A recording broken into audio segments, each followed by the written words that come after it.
تو عرض کروں آپ کی خدمت میں، سب سے پہلے تو جو مسئلہ آتا ہے وہ یہ آتا ہے کہ آیا قربانی کا جو جانور ہے وہ کیسا ہونا چاہیے۔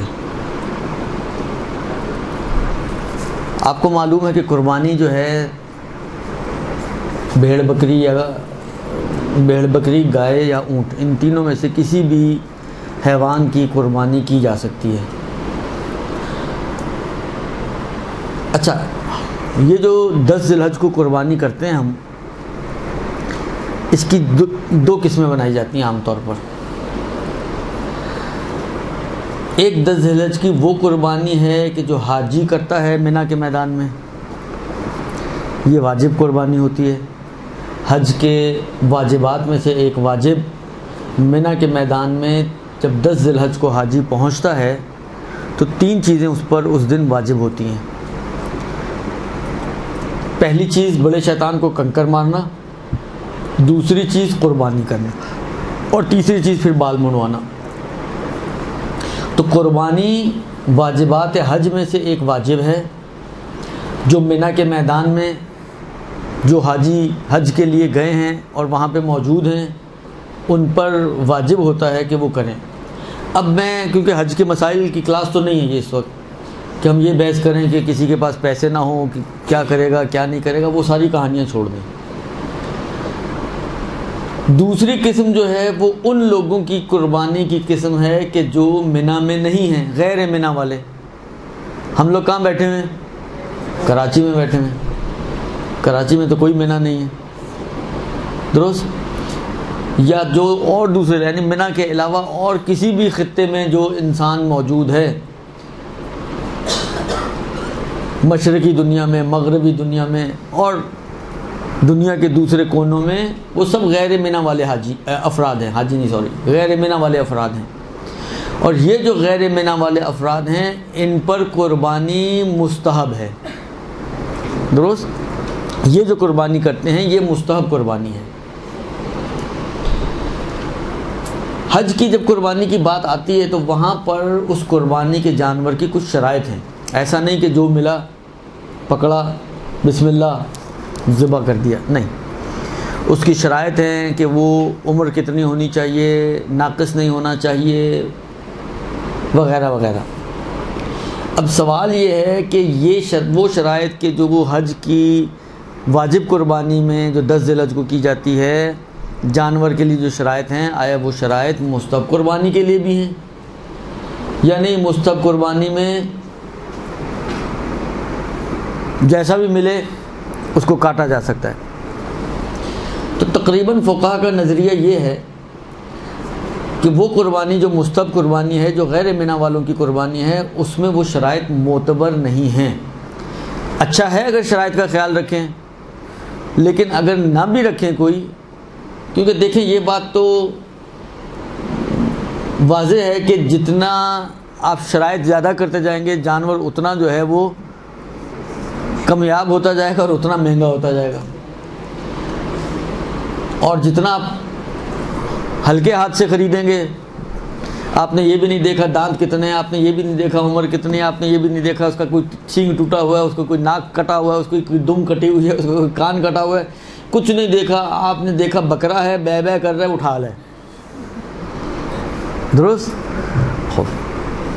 تو یہ نسبتاً پھر قیمت کے اعتبار سے بھی اسی طرح ہی ہوتا ہے۔ اور عید قربان پہ ویسے ہی جو بکرا عام دنوں میں 6-6 7-7 ہزار میں مل رہا ہوتا ہے، وہ عید قربان پہ 15-15 اور 20-20 ہزار میں بک رہا ہوتا ہے۔ ویسے ہی اس کے ریٹس ڈبل تقریباً آلموسٹ ہوتے ہی ہیں۔ پھر آپ 10 نخروں والا خریدیں گے تو وہ ڈبل سے بھی آگے بڑھ جائے گا، اور بغیر نخروں والا خریدیں گے تو ممکن ہے ڈبل پہ ہی کام آپ کی جان چھوٹ جائے۔ تو یہ فقہا کا تقریباً نظریہ ہے کہ جو شرائط حج کی قربانی کے لیے معتبر ہیں، وہ شرائط جو ہیں کیا کہتے ہیں اپنا مجھے ایک ڈاؤٹ ہو گیا، ایک درود بھیجیں محمد والے محمد پر۔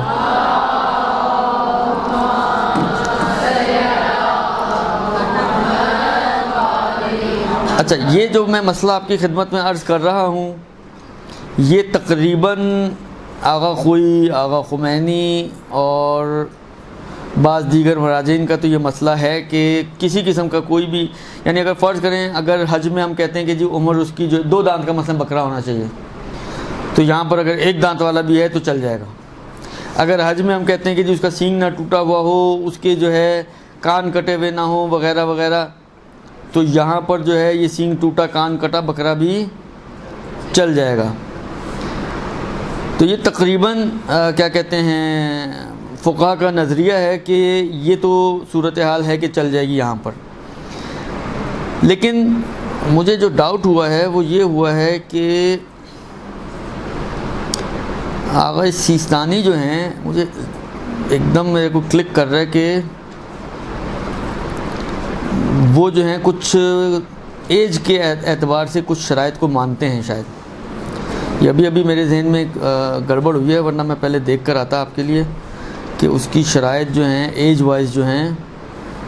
بھلے آغا سیستانی جو ہے احتیاط واجب لگاتے ہیں، بھلے ان کے لیے ایج کی تھوڑی ریسٹرکشن انہوں نے لگائی ہے کہ گائے اور بکری جو ہے، یعنی باقی شرائط تو معتبر نہیں ہے، سینگ ٹوٹا ہوا ہو چل جائے گا، دم کٹی ہوئی ہو چل جائے گا، کان کٹا ہوا ہو چل جائے گا، آنکھ پھٹی ہوئی ہو چل جائے گا، درست۔ لیکن ایج وائز آغا سیستانی کہتے ہیں کہ احتیاط واجب یہ ہے کہ گائے اور بکرا جو ہے وہ 2 سال کا ہونا چاہیے اور دمبا جو ہے وہ 7 ماہ کا ہونا چاہیے، یعنی 7 ماہ سے کم دمبا اور 2 سال سے چھوٹی گائے یا بکری یا بکرا وہ احتیاط واجب کی بنا پر صحیح نہیں ہے۔ اب احتیاط واجب ہے، آپ کو معلوم ہے احتیاط واجب میں بہرحال رجوع کی گنجائش تو ہوتی ہے، تو اس مسئلے میں اگر آغا وحید خراسانی کی طرف رجوع کر لیا جائے تو وہ عمر کی ان شرائط کو مستحب قربانی میں معتبر نہیں مانتے، تو نتیجہ کیا نکلے گا؟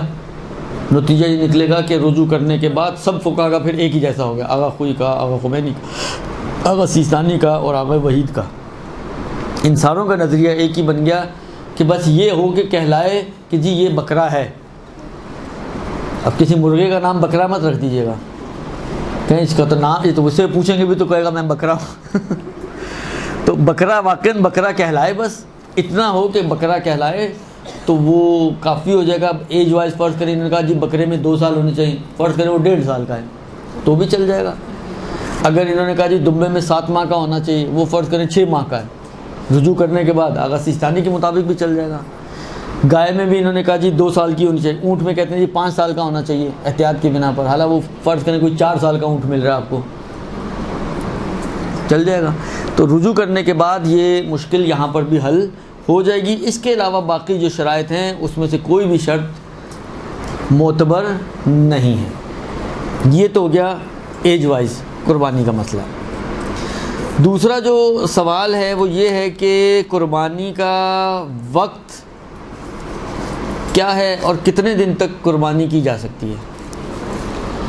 قربانی کا وقت مثلا فرض کریں طلوع فجر ہو گئی، آیا آپ طلوع فجر کے بعد آپ کہیں یار ابھی بہت سنسانی ہے اور آسانی سے کسائی بھی مل جائے گا، چلو سکون سے جلدی جلدی کام کروا لو، کیونکہ نماز کے بعد تو پھر بھاگم دوڑی شروع ہو جاتی ہے، کھیچم تانی شروع ہو جاتی ہے، تو آپ نے کہا پہلے کام کروا لو۔ تو آیا مثلا فرض کریں طلوع فجر کے بعد آپ ذبح کروا لیں تو کافی ہو جائے گا، یا نہیں مثلا فرض کریں کوئی پرٹیکولر وقت ہے کہ اس وقت کو سٹارٹ ہونے کے بعد آپ کو اس جانور کو ذبح کروانا چاہیے، تو تاکہ دیکھیں وہی والی بات ہے، اگر پہلے کروا لیں گے ذبح تو جانور تو ذبح ہو ہی جائے گا، ایسا تو نہیں کہ اٹھ کے بھاگ جائے گا کہ اوے ابھی ٹائم نہیں ہوا، درست، وہ تو ذبح ہو ہی جائے گا، گوشت حلال ہو ہی جائے گا، گوشت آپ کھا بھی سکتے ہیں۔ فرق کیا پڑے گا؟ فرق یہ پڑے گا کہ آپ کی مستحب قربانی کا ثواب آپ کو نہیں ملے گا۔ جو فرق آئے گا وہ صرف اتنا آئے گا کہ مستحب قربانی کا جو ثواب تھا وہ آپ کو نہیں ملے گا اس جانور کو ذبح کرنے پر، لیکن اگر ٹائم کے بعد آپ ذبح کریں گی تو بھلے مستحب قربانی کا ثواب بھی مل جائے گا اور باقی ساری جو چیزیں ہیں وہ بینیفٹس بھی مل جائیں گے۔ وقت کے اعتبار سے فرماتے ہیں کہ سب سے افضل اوقات جو ہیں، اوقات میں سے افضل وقت جو ہے وہ یہ ہے کہ عید قربان کے دن یعنی 10 ذی الحج کو طلوع شمس کے بعد یعنی طلوع شمس کے اتنی دیر بعد کہ نماز کا وقت یعنی نماز ہو جائے، فرض کریں 25 منٹ لگتے ہیں نماز میں، تو طلوع شمس فرض کریں 6 بجے ہو رہا ہے آج کل مثلا، تو 6:25 اس کے بعد سے آپ اس کو ذبح کر سکتے ہیں۔ یہ افضل وقت ہے. یعنی اگر طلوع شمس سے پہلے نماز کے وقت سے پہلے بھی کریں گے تو طلوع شمس کے بعد ہو جائے گا، لیکن افضل یہ ہے کہ نماز کا وقت گزرنے کے بعد کیا جائے. اور دنوں کے اعتبار سے اگر دیکھا جائے کہ کتنے دن کروائی جا سکتی ہے قربانی، تو جو منی والی قربانی ہے جو منی میں کروائی جاتی ہے وہ 4 دن کا ٹائم پیریڈ ہے وہاں پہ ان کے پاس، یعنی 10، 11، 12 اور 13. اور جو غیر منی والے ہیں ان کے پاس 3 دن کا ٹائم پیریڈ ہے، 10، 11 اور 12. لیکن ان 3 دنوں میں افضل یہ ہے کہ باقی شہر والوں میں کہ وہ عید کے دن ہی قربانی دیں، وہ زیادہ فضیلت ہے. بس قربانی کے اعتبار سے عید کے دن طلوع آفتاب کے بعد نماز کا وقت گزرنے کے بعد سے قربانی کرنا یہ زیادہ ثواب ہے. 11ویں اور 12ویں کو بھی کرنا چاہیں تو کیا جا سکتا ہے، ثواب کم ہو جائے گا لیکن بالآخر وقت ابھی بھی موجود ہے. یعنی 12 ذی الحج تک غیر منی والوں کے لیے وقت ہوتا ہے قربانی کا. لہٰذا عید والے دن بھی کر سکتے ہیں، عید کے بعد والے دن بھی کر سکتے ہیں، اس کے بعد والے دن بھی، لیکن جو میکسیمم ثواب ہے وہ عید والے دن کا ہے. پھر اب یہ ہو سکتا ہے کہ بعض اوقات ہوتا ہے کوئی مجبوری ایسی ہو گئی جس میں عید والے دن آپ کی نہیں ہو سکی قربانی، تو ٹھیک ہے پھر آپ دوسرے اور چیزیں، ورنہ اگر پاسبلٹیز ہوں یعنی جان بوجھ کے ڈیلے نہ کریں تو یہ بہتر ہے زیادہ، تاکہ آپ کو بھائی کام کر رہا ہے انسان تو کیوں نہ ایسے انداز سے کرے کہ اس کو اس کا میکسیمم ثواب مل جائے. بھائی کام کرنا ہی ہے، بھائی نماز تو پڑھنی ہوتی ہے نا، جب پڑھنی ہے نماز آخر وقت میں بھی پڑھنی ہے، اول وقت میں بھی پڑھنی ہے. آخر وقت میں آپ کو فرض کریں اس نماز کے اوپر 10 نیکیاں ملنی ہیں اور اول وقت میں 100 نیکیاں ملنی ہیں، تو کیا ہی بہتر انسان جب یا تو یہ کہ جی نہیں اول وقت پڑھ لی تو پڑھ لی، نہیں ہے اس کے بعد نہیں پڑھنی ہے، پڑھنی تو ہے ہی ہے تو اول وقت پڑھ لے، اس سے بہتر اور کیا ہو سکتا ہے. تو یہی صورتحال یہاں پہ بھی ہے.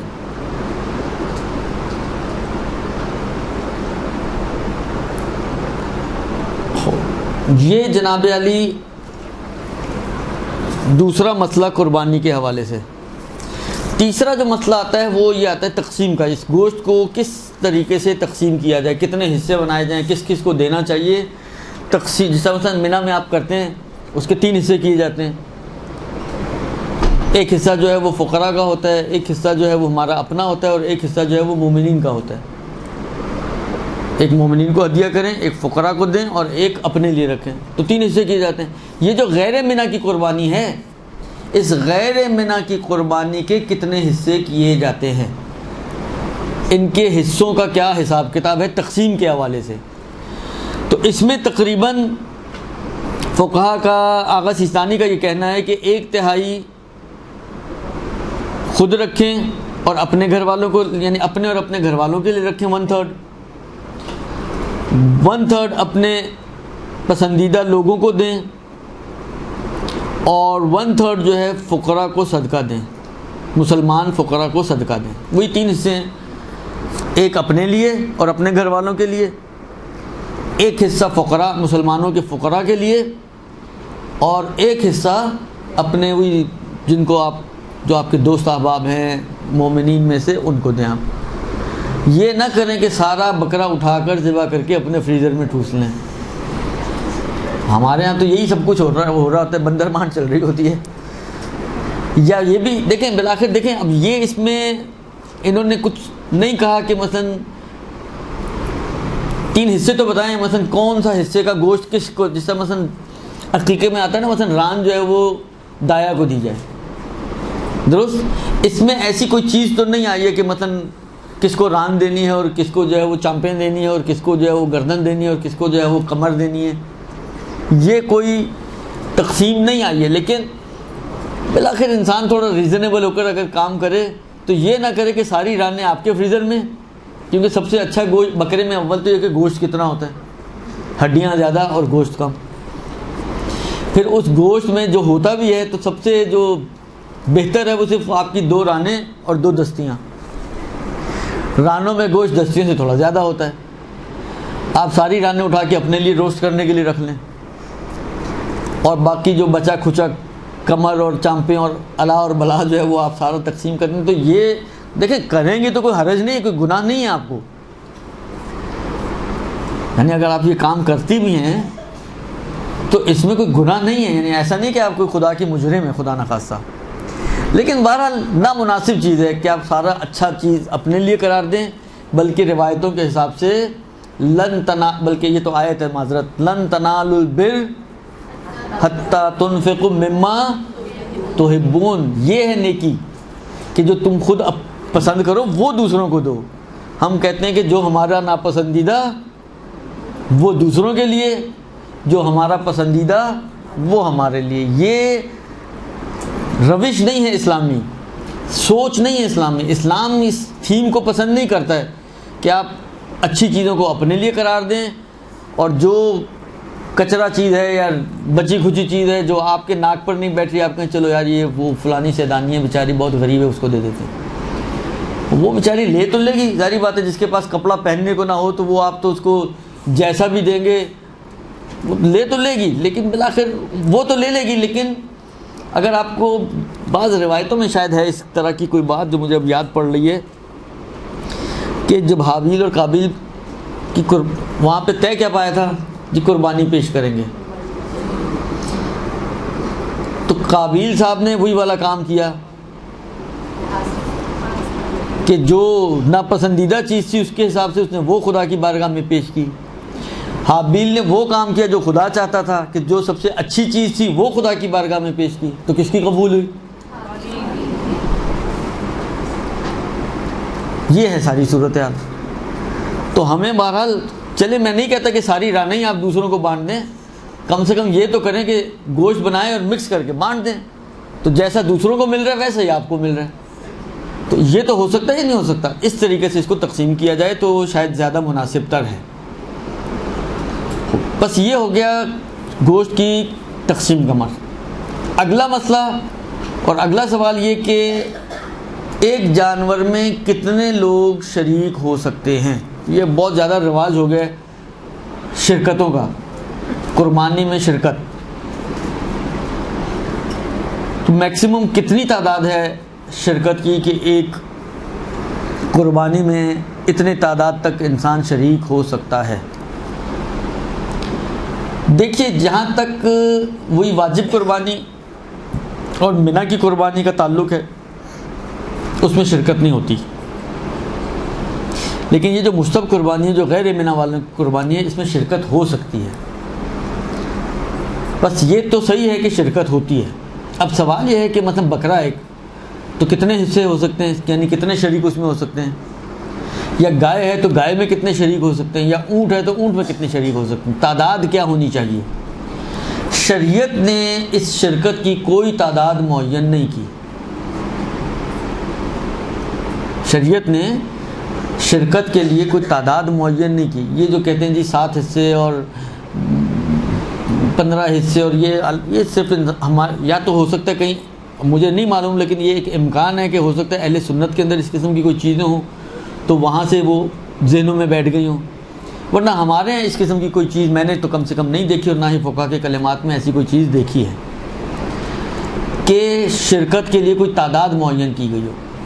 تعداد کوئی معین نہیں ہے۔ بکرے میں آپ 7 کی بجائے آپ 10 افراد کی شرکت کر لیں تو 10 کی ہو جائے گی، 10 کی بجائے مثلا دیکھیں بعض اصل میں یہ چیزیں اس لیے ہوتی ہیں کہ ایک غریب آدمی بھی اگر چاہے ثواب حاصل کرنا تو اس کو بھی ثواب ملے۔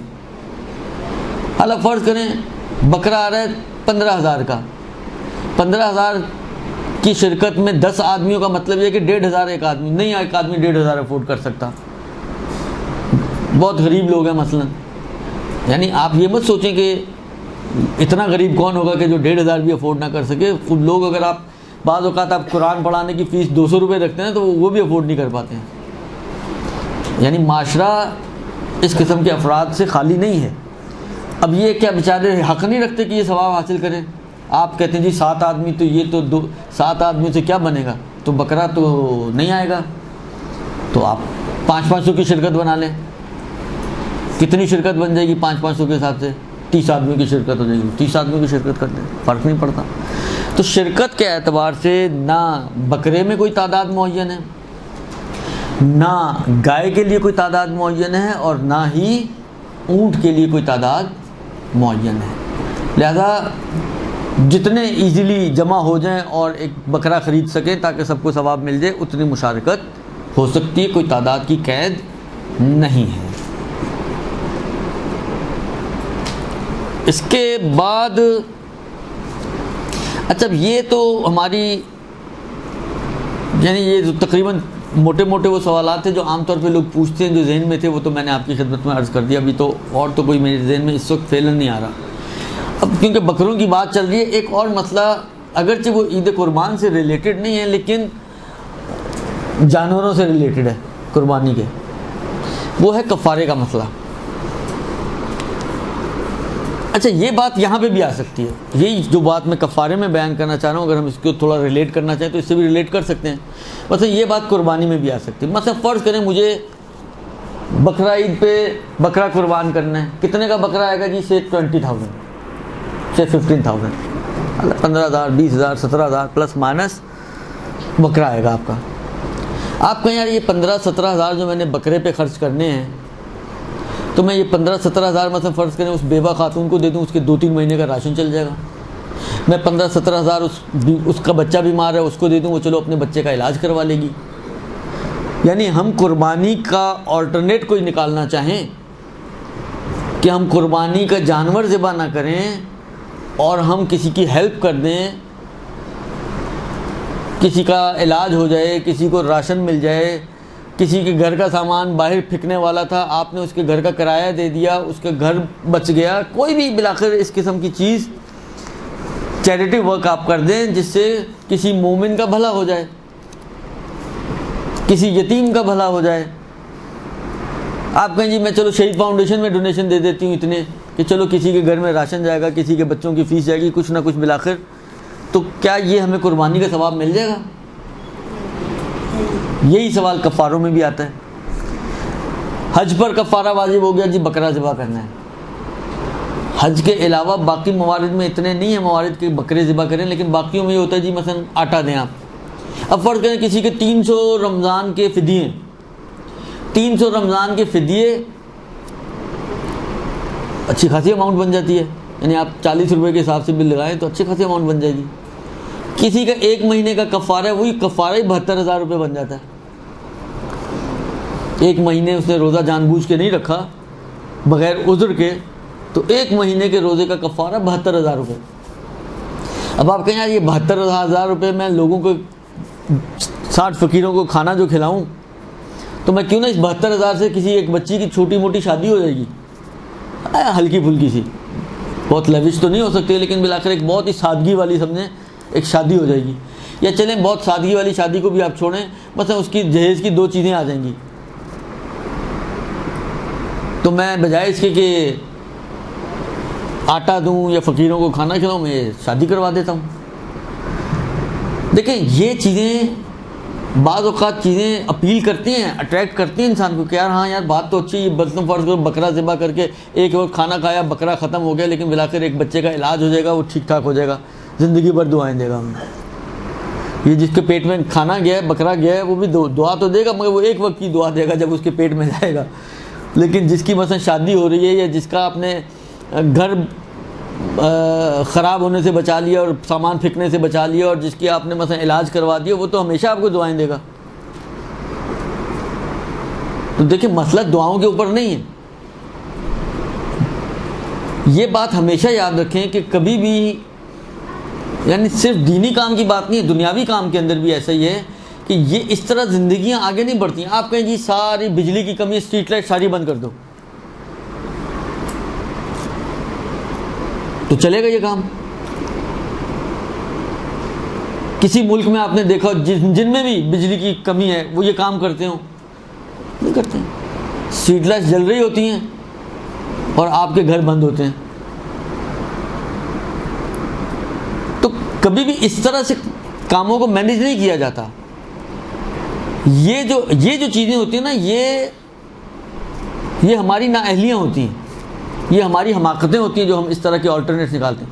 نیاز نہ کرو، مجلس نہ کرو، کسی کی شادی کروا دو، وہی والی بات ہے، کسی کی ہیلپ کر دو، کسی کو مثلا راشن ڈلوا دو۔ بھائی آپ کو کس نے کہا کہ آپ نیاز میں مثلا 1 لاکھ روپیہ خرچ کریں؟ آپ 5,000 والی نیاز کر دیں تو 95,000 سے یہ کام کر لیں۔ ہم کیا کرتے ہیں، ہم چاہتے ہیں کہ ایک چیز کو ختم کریں اور دوسری چیز کو کمپنسیٹ کریں، جبکہ ہم یا تو یہ بھی کر سکتے ہیں کہ دونوں کام کر لیں ایکسپینسز کو تھوڑا کنٹرول کرتے ہوئے، یا ہم یہ بھی کر سکتے ہیں کہ صحیح ہے وہ ایک کام ہو رہا ہے، وہ تو آپ کی واجب ذمہ داری ہے، اس کو کریں، اس کو کرنے کا اتنا دل چاہ رہا ہے تو جیب سے تھوڑے پیسے اور نکال لیں۔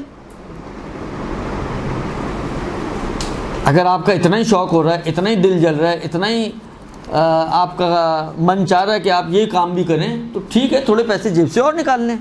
آپ کے پاس نہیں، 4 آدمیوں سے بات کر کے یہ کام کروا دیں آپ، کیونکہ بعض اوقات انسان اپنے اسٹیٹس سے بھی تو فائدہ اٹھا سکتا ہے نا۔ آپ خود نہیں کر سکتے لیکن آپ اتنا کر سکتے ہیں کہ کسی کو بولیں اور بلوا کے یہ کام کرواتے، خواہ آپ جس طرح کروا دیں، لیکن یہ کہیں آپ جی یہ بند کر دو اور یہ کر لو اور یہ چھوڑ دو اور وہ کر لو، تو اس طرح تو پھر بہت سارے کام آپ کے رک جائیں گے، بہت ساری وہ چیزیں کہ جو واقعاً اہمیت کی حامل ہے وہ رک جائیں گی۔ میں آپ کی خدمت میں عرض کروں، ہے تو پرانی بات، نہیں تو 12-15 سال شاید پرانی تو ہونی چاہیے۔ میں سندھ میں گیا ہوا تھا مجلسوں کے لیے، تو شب عاشور تھا یا اس کے بعد والا دن تھا، ریڈیو چل رہا تھا، BBC کی خبریں آ رہی تھیں۔ اس کا کہنا یہ تھا کہ اس 2.25 مہینے میں اتنی مجلسیں اور نیازیں ہوتی ہیں، اتنا اس کا اتنا بجٹ ہوتا ہے کہ اس اماؤنٹ سے ایک چھوٹی حکومت چل سکتی ہے۔ آپ کہیں جی اس سال 2.25 مہینے مجلسیں، جلوس، ماتم، عزاداری سب بند کر دو، ڈیم بنوا دو۔ ڈیم کی بہت ضرورت ہے آج کل، چندہ جمع ہو رہا ہے، 10-10 روپے جمع ہو رہے ہیں ڈیم کے لیے۔